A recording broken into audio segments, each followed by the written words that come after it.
ఇప్పుడు ఈ భూమి మీద పుట్టిన ప్రతి ఒక్క మనుషుడు 10 లక్షలు సంపాదించిన వాడైనా 10 కోట్లు సంపాదించిన వాడైనా 10,000తో బతికేవాడైనా 10 రూపాయలతో బతికేవాడైనా సరే చచ్చిపోవాల్సిందే.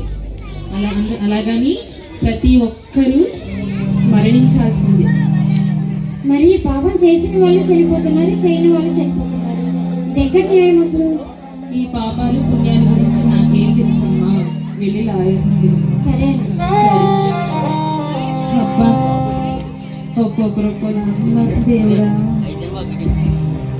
అదిగా మమ్మీ చేస్తుంది.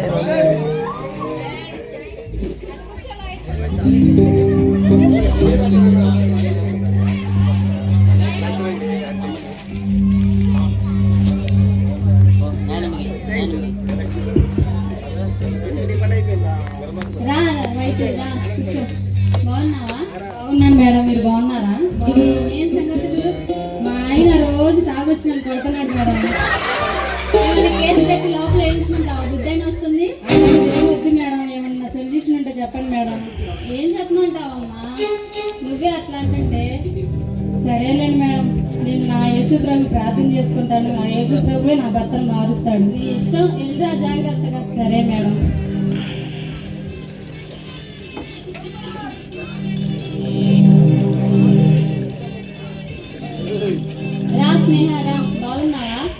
బాగున్నానండి, మీరు బాగున్నారా? బాగున్నా. నువ్వు ఫోన్ చేస్తుంటే నేను వచ్చాను. పర్లేదండి, నాకు ఒక డౌట్ ఉందండి. ఏం డౌట్? ఈ సృష్టి ఏర్పడడానికి సృష్టికర్తున్నారని నాకు అర్థమైంది. మరి పాపం చేసిన వాళ్ళు చనిపోతున్నారు, చేయని వాళ్ళు చనిపోతున్నారు. ఇది ఎక్కడ న్యాయం అసలు?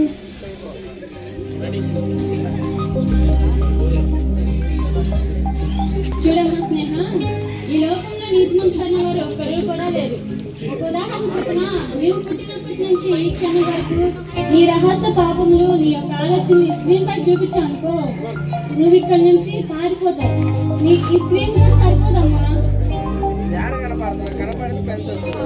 అలాగే కాదు, ఇక్కడ ఉన్న వారందరి పాపములు, నా పాపములు, నీ పాపములు కూడా ఈ స్క్రీన్ పై చూపిస్తే సరిపోదు.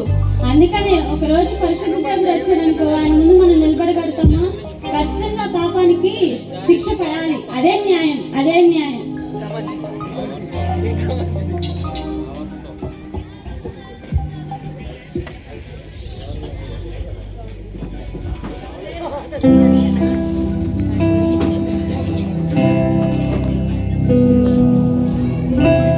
అయ్యో, ఇప్పుడు నేను చనిపోతానా? నేను సంపాదించిందంతా వ్యర్థమేనా? అయ్యో, ఇప్పుడు నేనేం చేయాలి? నా డబ్బంతా వ్యర్థమైపోద్ది. ఇప్పుడు నేనేం చేయాలి? అయ్యో అయ్యో, ఇప్పుడు నేనేం చేయాలి?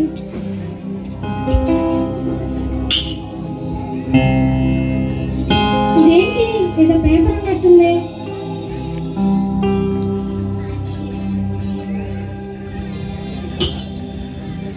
నీ కొరకు ఒకరున్నాడు.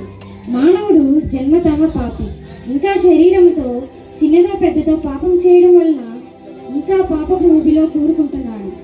పాపం వలన వచ్చే జీతం మరణం. శరీర మరణం అందరికీ సాధారణం. మరణం తర్వాత మానవుని ఆత్మ చేరుకునేది 2 స్థలములు. మొదటిది పాపం వలన వచ్చే నిత్య నరకం.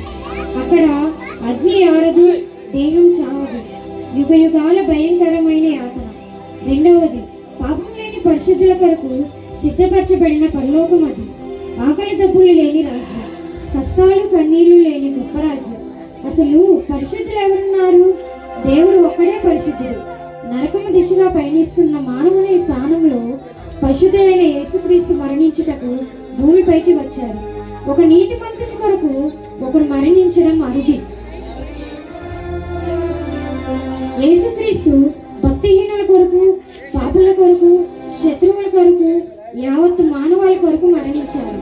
అన్యాయపు తీర్పులు, వీపుపై 1 తక్కువ 40 కొరడా దెబ్బలు, తలపై ముళ్ళ కిరీటం, ముఖాన 600 రోమా సైనికుల ఉమ్ములు, భుజాన బరువైన గరుకైన సిలువ, చేతులలో కాళ్ళలో పొడవైన మేకులు, మండుటెండలో ఇంకా ఎన్నో భయంకరమైన శ్రమలను మానవుల కొరకు అనుభవించారు. పాపం చేశాను అని గ్రహించి ఆయనను క్షమాపణకై వేడుకుంటే ఆయన క్షమించి నరక శిక్షను తొలగించి పరలోక భాగ్యం ఇస్తారు. అంటే ఇప్పుడు యేసుక్రీస్తు నా కోసం సిలువ యాగమై అయ్యారా? ఇప్పటికైనా నేను మారు మనసు పొంది చర్చికి వెళ్ళాలి. మీరు కూడా నాలాగా మీ పాపాలను ఒప్పుకొని మారు మనసు పొంది ప్రార్థనకు వెళ్ళండి. అప్పుడు మీ పాపాలన్నీ దేవుడు క్షమిస్తారు.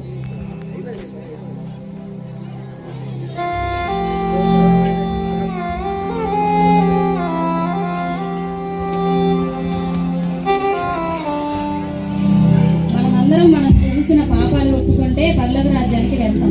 ఈ రోజు నుంచి మనం చేసిన పాపాలు ఒప్పుకొని రేపటి నుంచి చర్చికి రావాలని కోరుకుంటున్నాం. అందరూ చాలా